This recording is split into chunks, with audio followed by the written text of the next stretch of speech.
Giving all praises to Yahawah by Hashem Yahawashi by Hashem Harakhakodash. Say double honors to our apostles and elders, very great millstone. Peace and blessings to the Lord's hopefully elect. So a message to all those out there who believe that you can add and take away from the book, and you believe that you're smarter than the Most High Yahawah Yahawashi. Just know that many have already tried before, and all have failed to try to add and take away from the word of Yahawah Yahawashi, because you think you're smarter. You who have respect over persons and despise the poor and uplift the rich. You who condemn the just and pardon the unjust. You are abominations in the sight of Yahawah Yahawashi, because you, in a nutshell, are acting like a heathen. The law, statutes, commandments that we were given separate us from the heathen. And the key point in being an Israelite is that you fear Yahawah Yahawashi. And in our law, you have respect to your elders. You have respect to the poor and the widows and those who were sick and unfortunate. The moment you start to act as if you're high and mighty and that you're proud, and you look down at the poor and you pervert judgment and take bribes, that's that moment where you start to act like a heathen, which is unacceptable in the eyes of Yahawah Yahawashi. The moment you think you can add and take away from his word, the moment you think you're smarter than him, that's the moment you get on his hit list, and he will bring you down. And you will, in the end, inherit shame. And we'll just read an example, say like Jason for an example. And that guy over there, like I say, you know, those guys in purples, they despise the poor. They say you a slave. You don't deserve the natural right as a man to have more than one woman, because you're just a slave. You're a peasant. You ain't no king. First of all, we are kings. We're a nation of kings and priests. We're rich in spirit. Yahushua himself said, beware, a man's life consists not of everything that he possesses. What don't you get about that? It's the other nations, it's the heathen that look at everything tangible and look at everything as a money and think your value is equated to how much money you have or how much substance you have. That's how the heathen think. But if you're an Israelite, you're supposed to understand that the true riches is wisdom. That the true riches that the Lord provides comes from within, and that the best thing in life are free. But these men, and it's not just them, but these men in general who have a love of money, coveted after it, seek more gain, and they equate more gain to your value and your status, and in doing so, pride seeps in. So then they begin to add and take away from the book, and that's where you really are out of line at, because you think you're smarter than Yahawah Yahawashi, and you think you're untouchable because you have a league with Esau, Edom, the king of Egypt, and because you have money and fancy lawyers, you think you're in a position where you can't be touched. And that's exactly where Yahawah Yahawashi will come in and show you just how much you can be touched. The king of Babylon didn't think he could be touched neither. Then the Lord put the spirit of a beast on him, just to let him know, like, hey, bro, I don't care how high you are. You ain't nowhere where you can't be reached. And that's what these men are going to figure out. You guys, you're a slave. You don't get what kings do. You're a slave. You know, that guy even went on to say, I didn't play all of it, but he even went on to say, like, I'm talking about Deacon Hython, okay? He went on to say that, you know, if you going half and half with your wife, you know, you and your wife both work so that I could pay your bills, you know, basically saying you ain't a man if you letting your wife have to work or pay bills or something like that. So you can't even struggle in their sight. You can't even ask your wife to pay bills to help out. You see what I'm saying? They despise the poor, just like the wicked scribes and Pharisees. They literally look down on you. They think you're less than nothing. They say you ain't the king. And you're like, well, wait a minute, man. I'm a hardworking man. Okay. Sure, I don't have enough, but me and my wife, we do what it takes to make it work. We raise our family accordingly. We raising our children. We working. Damn, nigga, isn't that how your family grew up? How did you niggas get to where you are? Didn't your father and your mother work? Don't tell me they didn't. And how did you come out? So what's wrong with that?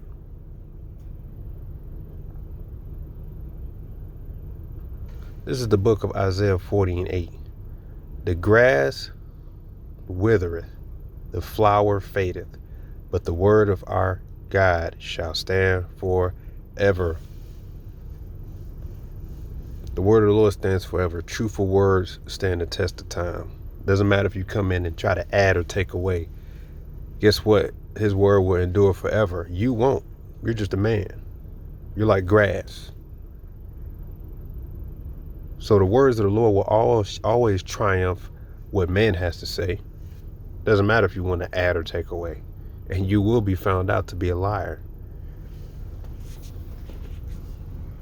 This is 2 Maccabees chapter 4. Let's just look at an account of a man, just one of many, who sought to add and to take away from the scriptures and add and take away from the law so that he can establish himself in a high position by making a contract with the Greeks, the Edomites. In the end, he inherited nothing but shame. And that's exactly what's going to happen to all these guys, especially them guys in the purple, thinking they're untouchable, thinking they're some doctors of the law, thinking they're some prophets, which they don't even prophesy, thinking they're the teachers of the law. When they get embarrassed by Christians, it's going to be found out that they are just another Christian church that's going to be guilty of the same things the average Christian church is guilty of: fraud, embezzlement, adultery, hypocrisy, theft, you name it. Just wait. 2 Maccabees chapter 4, because they damn sure don't have an understanding of the scriptures.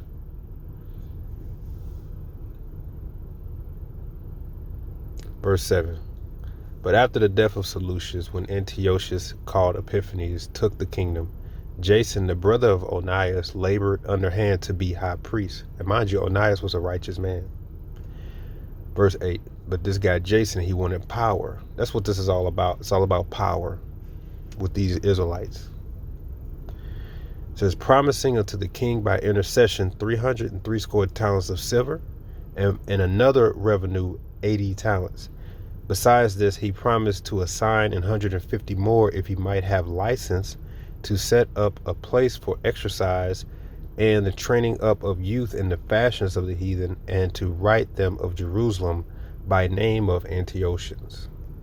Which when the king had granted, and he had gotten his hand to rule, he forthwith brought his own nation to the Greekish fashion, and the royal privileges granted a special favor to the Jews by the means of John, the father of Eupolemus, who went ambassador to Rome for amity and aid, he took away, and putting down the governments which were according to the law, he brought up new customs against the law, so he add and took away.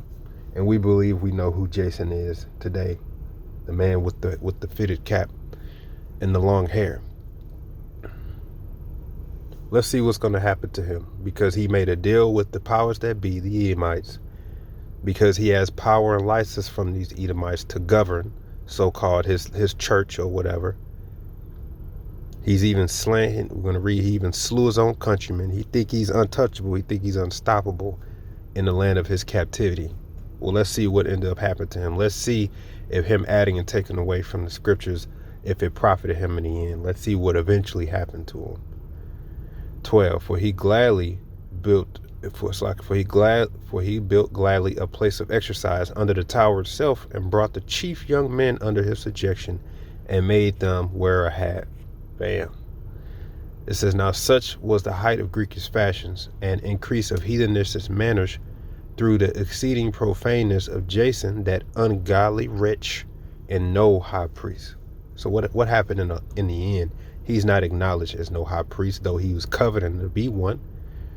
He was an ungodly wretch. It says that the priest had no courage to serve any more the altar, but despising the temple and neglecting the sacrifices, hastening to be partakers of the unlawful allowance in the place of exercise, after the game of discus called them forth. Not settling by the honors of their fathers, but liking the glory of the Grecians best of all. You see? So they ultimately, he found that the powers that be, their rulership, their belief system, to be the customs, that's the best. So just like the man in purple, that guy Bishop Daniel, he believes that Esau-Edom methods are the best. Which Esau-Edom methods in this society is what? Capitalism, which is covetous. Capitalism means get it by any means, no matter who head you step on.